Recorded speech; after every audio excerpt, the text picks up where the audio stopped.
Olá! O Meio Ambiente por Inteiro desta semana trata dos felinos selvagens. Quer exemplos?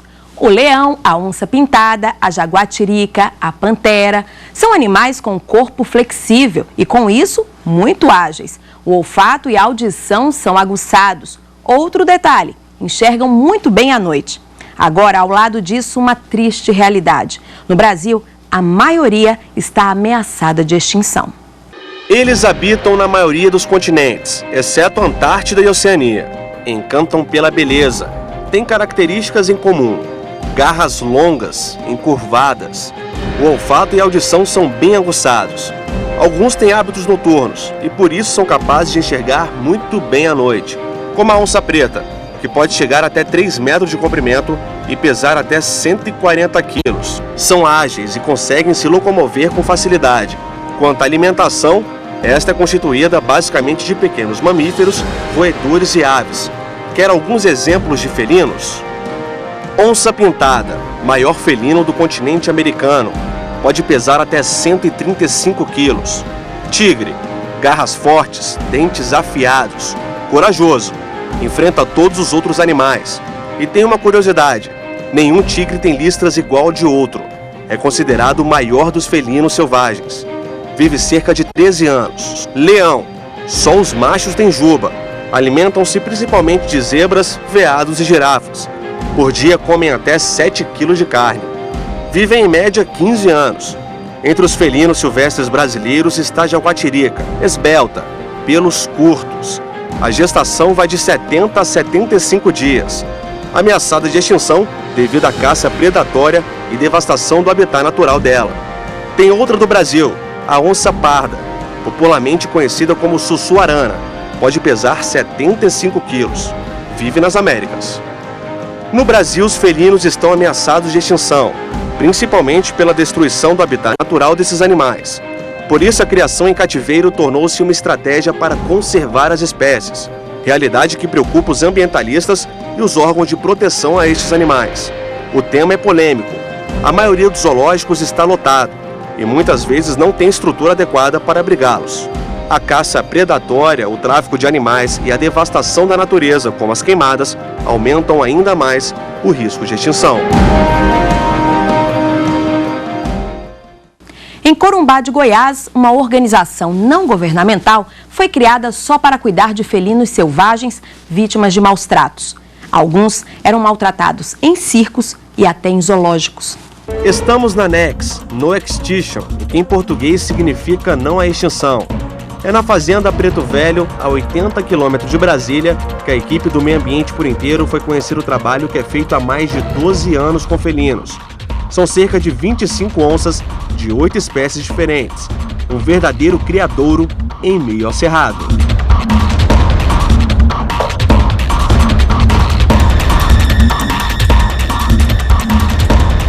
Os felinos da NEX são chamados de animais problemas, ou seja, foram criados em péssimas condições, muitas vezes de forma irregular. É o caso do gavião, esta onça pintada que foi resgatada no Mato Grosso. Gavião foi criado por um caçador e usado como cartão de visita em uma fazenda que durante 10 anos promovia visitas ao público de forma ilegal. A onça foi encontrada sem as garras e com as presas cerradas. Hoje a realidade é bem diferente. Já a onça parda chucho era tratada como cachorro e tomava banho de shampoo. Dá para acreditar?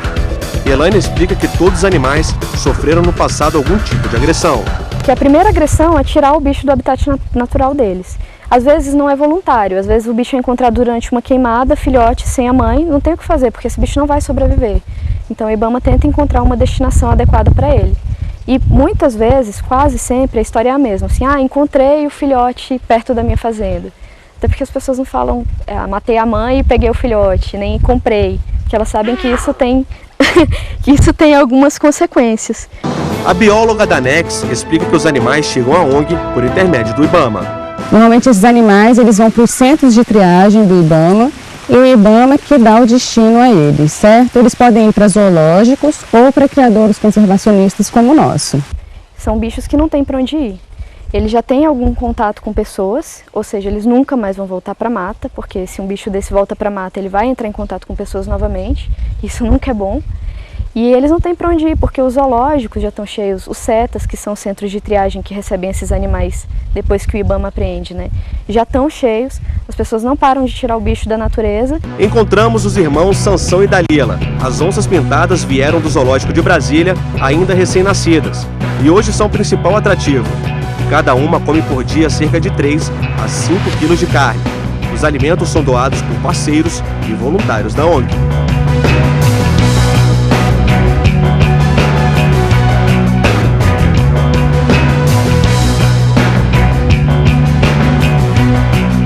Rogério conhece bem cada animal. Ele é o tratador dos bichos há mais de 10 anos e conta agora ao meio ambiente por inteiro todo o procedimento para alimentar as onças com segurança. Sempre de 2, né, porque um ajuda o outro a conferir, sempre verificar se os cambiamentos estão fechados, se o animal está realmente ali dentro preso, para evitar algum acidente, porque a maioria dos acidentes são falhas humanas, né? Na hora da refeição, uma curiosidade. Você sabia que o macho sempre se alimenta primeiro que a fêmea? Normalmente a gente tem uma rotina, né? Chega nesse horário, é a hora da alimentação, é a hora que eles sabem que vão comer, então muda todo o comportamento. Tem toda a hierarquia, o macho normalmente é o primeiro, porque ele é o alfa, ele é quem manda. A gente vai entrar agora no corredor de segurança. O único ponto de ligação entre a parte interna ou externa do recinto é passando pelo corredor de segurança por uma porta que tem.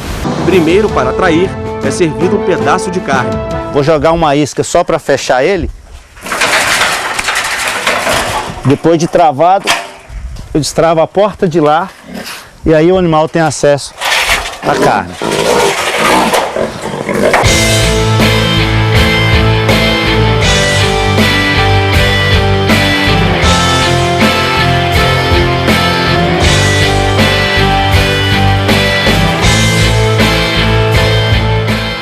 Se na natureza Sansão e Dalila precisariam caçar para se alimentar, aqui não é tão diferente não, viu? Para conseguir matar a fome, eles precisam se exercitar. Com um pedaço de pernil, Rogério deixa rastros em tudo que é lado. Só depois esconde a carne no tronco de uma árvore. Esta é uma estratégia para diminuir o nível de estresse das onças. Com o olfato apurado, em menos de 1 minuto, o alimento é encontrado. Tem cheiro de carne em todos os lugares, várias pistas, e uma só é verdadeira. E enquanto ele está focado nisso, o animal ele é como se ele estivesse caçando. Tem até onça preta, da mesma espécie da onça pintada, mas ao mesmo tempo bem diferente. Apenas 3% dos felinos têm este tipo de pelo.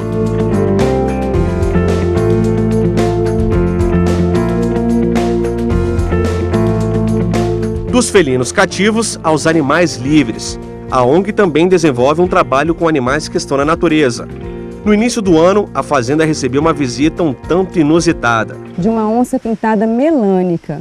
É um gene dominante, mas só é expressado em apenas 3% das onças pintadas. Marina conta que desde então, Xangô, como foi batizado, começou a ser monitorado. A gente então fez a captura dessa onça de vida livre e colocou um colar com um GPS acoplado. Esse colar emite sinal para um satélite que manda o sinal para o nosso computador. Então daqui a gente consegue saber o ponto exato que essa onça se encontra. Estudos de monitoramento de onça pintada de vida livre nos permitem conhecer respostas como tamanho da área de vida, do que elas estão se alimentando e como uma onça pintada ainda consegue sobreviver nesse ambiente. A bióloga fala ainda das dificuldades enfrentadas na ONG. Nós precisamos de, em média, 20 armadilhas como essa. No momento nós só temos 7. Nós precisamos estar trocando o colar GPS de 6 em 6 meses. E hoje nós só temos patrocinadores que são pessoas físicas, são amantes da natureza, empresários que se sensibilizam com a causa e nos ajudam. Mas nós estamos sim procurando outros investidores, né?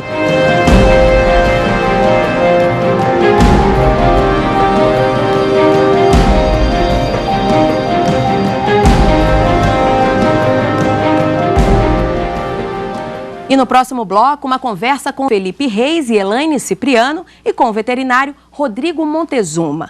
Esses 3 profissionais vão dar detalhes sobre a família dos felinos. É só um instante. E eu converso agora com Rodrigo Montezuma, ele que é veterinário e faz uma atividade bem interessante. Ele implanta chips em animais, inclusive nas onças. Rodrigo, muito obrigado pela participação. Eu que agradeço. Rodrigo, me explica então, explica pra gente o que é a microchipagem. A microchipagem é um sistema de identificação animal, como se fosse uma identidade animal, onde você insere um microchip por debaixo da pele do animal. E esse microchip contém um número onde você faz a vinculação desse número com os dados do animal. Esses dados do animal, né, data de nascimento, espécie, nome do proprietário, qual o médico veterinário que atende esse animal e toda a ficha clínica desse animal ficam disponíveis na internet para que seja consultado sempre que necessário. Caso um animal se perca, e esse animal seja levado num médico veterinário que possua um scanner que faça a leitura do microchip, ele, de posse do número, acessando a internet, consegue localizar ou o médico veterinário ou o proprietário para fazer a devolução do animal perdido. Essa microchipagem é uma determinação, faz parte de alguma regra? Olha, o certificado do uso sanitário internacional exige a microchipagem ou a tatuagem dos animais que vão sair do país, né? O IBAMA exige que os animais em cativeiro tenham a sua perfeita identificação. Uma das possibilidades, então, é a microchipagem. Então, os animais em cativeiro que têm essa possibilidade de se fazer o microchip é uma das formas mais eficientes de se identificar o animal. E onde que você faz esse trabalho? De forma voluntária, no caso de animais silvestres, no NEX, No Extinction, que é um criatório conservacionista de felinos silvestres, né? Fica aqui perto de Brasília, uns 80 quilômetros daqui, e sempre que a gente tem a oportunidade de anestesiar um animal ou fazer um cambiamento com um animal que tenha como se chegar nesse animal, a gente aproveita para fazer a microchipagem desse animal para identificá-lo corretamente. O Rodrigo trouxe o equipamento, vai mostrar para a gente como é que é esse chip. Rodrigo, Exato. Mostra para a gente. O chip ele está dentro dessa agulha, né?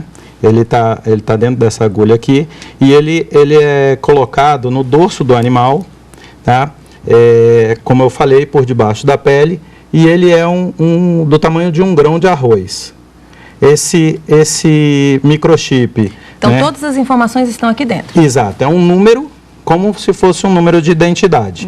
Antes de fazer a microchipagem, é feita pelo scanner, tá? Um escaneamento de todo o animal para verificar se ele já não possui algum microchip inserido, pois caso você fizesse a inserção do novo microchip, poderia haver uma confusão quanto a esses números. Então, verificado que o animal não possui microchip, você insere o microchip e para localizar o número é só você passar o scanner por cima do microchip e ele já mostra para você o número que é desse microchip relacionado a esse animal. Esse microchip tem um sistema antimigratório, ou seja, onde você coloca, em geral, permanece naquela localidade que é na base do pescoço, entre as escápulas, o microchip permanece ali. Com relação a esses felinos que são o tema do programa, Rodrigo, nos zoológicos eles trabalham com esse tipo de atividade? Todos os felinos têm essa microchipagem? Vários animais, por determinação do IBAMA, necessitam de identificação. E principalmente os animais exóticos que, ao entrarem no país, já devem vir, inclusive, microchipados. É uma iniciativa também adotada em outros países ou só no Brasil existe essa regra? Vários outros países adotam a microchipagem de animais como forma de identificação apropriada e mais segura, tanto para aquele animal como para localizar o responsável por esse animal, né? Essa é uma forma de se ter o controle não só do próprio animal, como da entrada também de animais oriundos de outros países, né, que possam trazer doenças para o país. Então, assim, é muito importante que se verifique essa questão da identificação do animal. Um animal exótico sem microchip, provavelmente ele foi contrabandeado, ele entrou de forma irregular no país pelo fato de não ter a microchip. Ou então ele é oriundo de criatório, né, às vezes autorizado, mas não foi feita a microchipagem quando da reprodução dos animais em cativeiro. Rodrigo, muito obrigada pela participação. Eu agradeço. Você já ouviu falar no projeto OnSafari? Não, mas todo projeto que traga conscientização ambiental é extremamente importante para que a gente realmente respeite a natureza do nosso país. Pois é, olha só, é um projeto, é uma iniciativa no Pantanal Mato Grossense direcionada à onça pintada.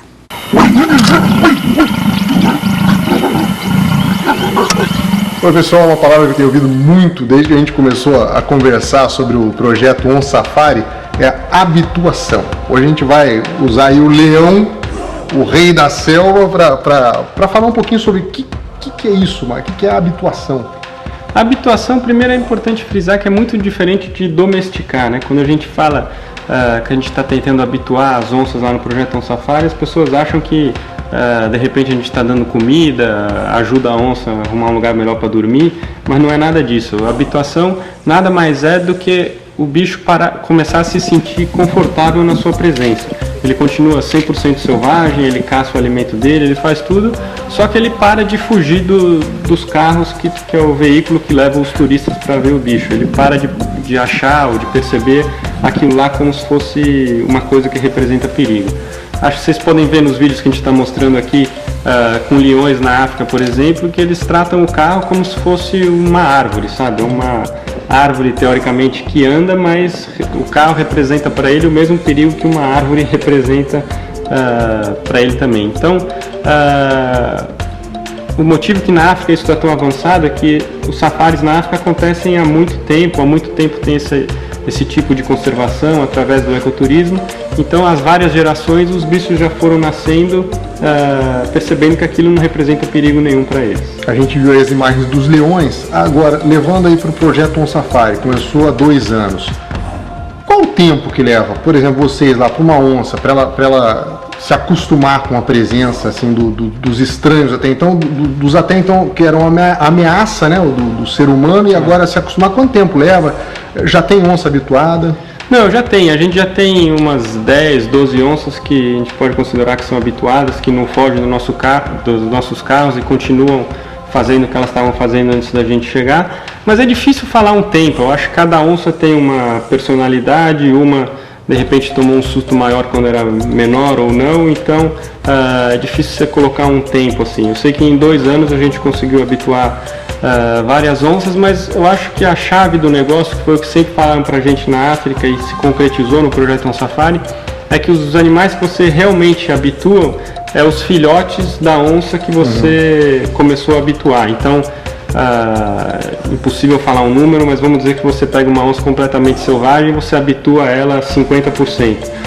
O que realmente vai ficar 100% é o filhote que vai nascer, vai ver que a mãe olha para o carro e não sai correndo, então para ele já aquilo na cabeça dele já é uma coisa que não representa perigo. E o bate-papo agora é com o biólogo do Zoológico de Brasília, Felipe Reis, e com a voluntária na ONG Nex, que você conferiu no início do programa, Elaine Cipriano. Muito obrigada pela participação dos dois. Obrigada. Felipe, começar com você, a questão da lei. Qual a lei ou quais as leis, as normas brasileiras que buscam proteger esse tipo de felino selvagem? Então, não existe uma lei específica para felino. Os felinos se encaixam na lei geral, que é a lei da vida, a lei de crimes ambientais. Todos os animais, eles estão protegidos por essa lei. A diferenciação que a lei faz é em animais que estão na lista de ameaçados de extinção e as que não estão. E com relação, vamos fazer essa divisão, né? O felino selvagem é diferente do silvestre? Fala um pouquinho dessas classificações. Isso, selvagem é o contrário de doméstico. Então, todo animal que ele não o comportamento dele não foi alterado pelo ser humano, ele não é um animal doméstico, que ele depende do ser humano, ele é considerado selvagem.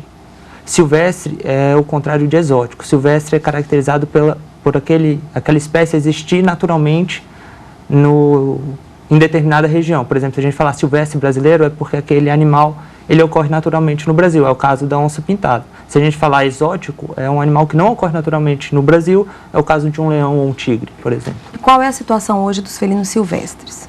A maioria dos felinos se encontra na lista de animais ameaçados, é o caso da onça-pintada, da sussuarana, dentre outros pequenos felinos também. E grande parte desse problema se dá à perda de hábitat, porque são animais que exigem uma grande área para caça, para reprodução, e a fragmentação, principalmente por causa da agricultura e pecuária, ela vem causando problema. Elaine, como é que chegam esses animais à ONG? A gente viu no início do programa que vocês têm um trabalho todo voltado para aquele animal vítima de maus tratos. Como é que eles chegam lá? Primeiro, o IBAMA toma conhecimento da existência, aí faz a retirada do animal de onde quer que ele esteja, seja numa situação de risco, seja na casa de uma pessoa que não pode criar ou num criadouro que possa ter perdido a licença. Aí esse animal passa por um centro de triagem, que são os CETAs do Brasil, né, para receber, verificar as condições e aguardar a destinação. Depois que o animal já tem uma destinação certa, que pode ser para um zoológico, pode ser para um criadouro, aí ele é encaminhado já com os exames, com o histórico. Todos os animais que a gente recebe no Nexo, por exemplo, já vieram com um histórico pronto de coisas que o IBAMA conseguiu levantar e os CETAs conseguiram levantar, né, durante a retirada do animal. Então são histórias que podem ou não ser verdade, podem ser maiores, ou melhores ou piores do que se conta, né? Tem animais muito maltratados. Eles chegam como, assim, aparentemente, como muito debilitados, doentes? Já chegaram animais debilitados. Tem animais que chegam muito bem tratados, mais humanizados, que é um problema também. Você tira o animal de toda a característica que ele deveria ter e transforma num cachorro. Tem animal que chega lá na coleira. Já chegou animal que veio, assim, que era guardado durante a noite no canil, ou durante o dia no canil, e era solto durante a noite para patrulhar a casa. Então, assim, é um dano que você está fazendo para o animal, porque você tira a existência, ele fica confuso, ele não sabe mais o que é. Aí a gente leva para lá e tenta dar um pouquinho mais de qualidade de vida, restabelecer caso ele esteja mal. A gente está prestes a receber um animal que está, assim, desnutrido, e espero que ele se restabeleça. E também fazer o bicho lembrar que ele é bicho, assim. Já teve casos, por exemplo, do Shiva, que era super humanizado, a gente chegava perto da grade, assim, ele vinha pedir carinho. E hoje está com as outras sussuaranas super bem, a gente chega lá e ele nem liga pra gente, dá até ciúme, assim. E aí vocês ficam com esses animais o tempo todo? Como é que é? Dar uma destinação? Como é que é? Não, o certo seria que eles ficassem lá. E assim, bom, o certo seria que eles estivessem na selva, né? Mas já que não dá, a gente tenta fazer um recinto que tenha árvores, que tenha espaço para correr, porque o problema desses bichos é que eles estão ameaçados em vida livre, mas em cativeiro não para de aparecer, assim, os CETAs estão lotados, os zoológicos não tem mais como receber. Tem animal, assim, que foi fazer tratamento no zoológico e o ex-dono não quis mais receber de volta, então, como é que faz? Porque o zoológico não recebe esse bicho se ele não tiver para onde devolver, que eles têm essa responsabilidade. Aí, assim, tem animal que acaba sendo criado numa caixa 2x2, como foi o caso do pacato por um tempo, as patas chegaram a atrofiar, ele engordou muito. E assim, quando ele vê um recinto, foi o primeiro animal do Nexo, por exemplo, quando ele viu o recinto, ele começou a andar só de andar, ele já perdia peso, assim. Hoje, qual é a maior dificuldade para preservar essa espécie, do ponto de vista de vocês dois?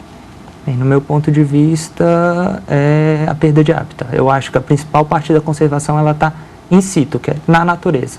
O cativeiro, ele colabora para a conservação, mas ela tem que ser feita na natureza. E o principal problema dos grandes felinos, na minha opinião, dos felinos em geral, é a perda de hábitat. Eu concordo com o que ele falou, e a causa secundária é que as pessoas continuam achando que dá para criar esse tipo de bicho em casa.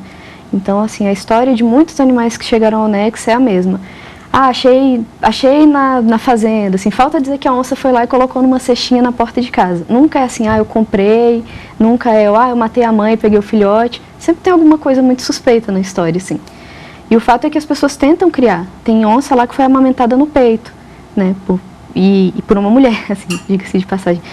E ela foi criada junto com a filha desse casal, assim. Então, você cria um problema de identidade seríssimo no bicho. Como se fosse irmã da criança. Como se fosse irmã. E a mulher achava que estava ajudando porque estava providenciando leite, mas o leite da mulher não tem a quantidade de taurina que eles necessitam. Então, a onça acabou ficando cega por um ato que a pessoa achou que era legal, assim. As pessoas ainda não sabem que é um problema, que mais cedo ou mais tarde ela não vai estar com um gatinho, ela vai estar com uma onça, que vai começar a testar autoridade, que vai começar a se impor, vai rasgar os móveis da casa. E assim, aí ela fala, eu não quero mais. E aí é onde o problema começa, porque para onde vai o bicho? Com relação à caça desses animais, é um problema também no nosso país? também é um problema. Muitas pessoas valorizam muito a pele desses animais, então caçam para revender a pele, principalmente no exterior, que tem um valor muito grande. Além da caça para alimentação, em que algumas regiões ela ainda é feita, e isso exige uma conscientização. Mostrar a importância desses felinos para o hábitat, para o controle populacional, para todo o equilíbrio do ecossistema. Felipe, Elaine, muito obrigada pela participação no programa. Obrigado a você. Por nada. E o Meio Ambiente por Inteiro fica por aqui. Você pode rever os programas no site da TV Justiça. Basta acessar www.tvjustiça.jus.br. E se você tiver alguma sugestão de reportagem, escreva pra gente. O e-mail é meioambienteporinteiro@stf.jus.br. Na próxima semana a gente tem um novo encontro marcado. Até lá.